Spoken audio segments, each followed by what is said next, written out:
Hi there, Casey Dimon here with the TaxSaleAcademy.com answering your weekly question. This week's question comes to us from Tiffany. Tiffany says, I'm saving up to start investing in tax sale properties, which is awesome, by the way. What kind of budget do I need when I start? Tiffany, first off, thank you for submitting your question. I'll be brutally honest with you here.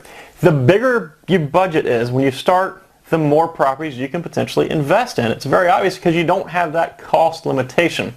Now with that said, say if you only have $10 to invest, those windows of properties that you're able to invest in is very, very small. You might take you 10 or 20 years, if ever, you'll be able to invest in a piece of property for less than $10. But as your budget gets bigger and bigger, as it gets to say $500 or $1,000, that window of property gets bigger and bigger. You know, once you get to $5,000 or $10,000, it gets even larger and larger. That way, you have more properties you're able to invest in. Now, I don't know the specific area of the country that you're looking to invest in. It doesn't tell me here where you're from. But for the most part, the easiest thing you can do, the best thing you can do, is take a look at the past auction results in the areas that you're looking to invest in. Figure out what properties have sold for in the past and start your budget from there. You know, there's certain areas of the country you can get properties all day long for $100, $200.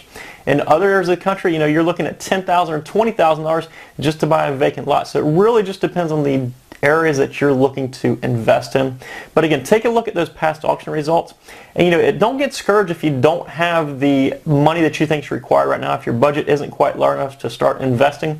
Just be patient with it. You know, continue saving up, and while you're saving up, take the time to learn how to properly and successfully invest. You know, you don't want to go out there and blow your savings on a piece of property that you shouldn't have bought in the first place. So while you're saving this money up, if your budget isn't quite where you think it should be, again, take the time to learn. There's a lot of videos out there. There's, you know, professional training that you can get and all sorts of other great stuff. And as a matter of fact, we offer quite a bit at the Tax Sale Academy. Tiffany, I really hope this answers your question. If you'd like a follow-up question, or if anybody else has any questions about tax sale investing, head on over to my website at TheTaxSaleAcademy.com, which you can do by clicking the blue link at the bottom of this video. Once you get there, submit your question, and it's very possible I'll give you a video response just like this one. Have a wonderful day, folks. Bye-bye.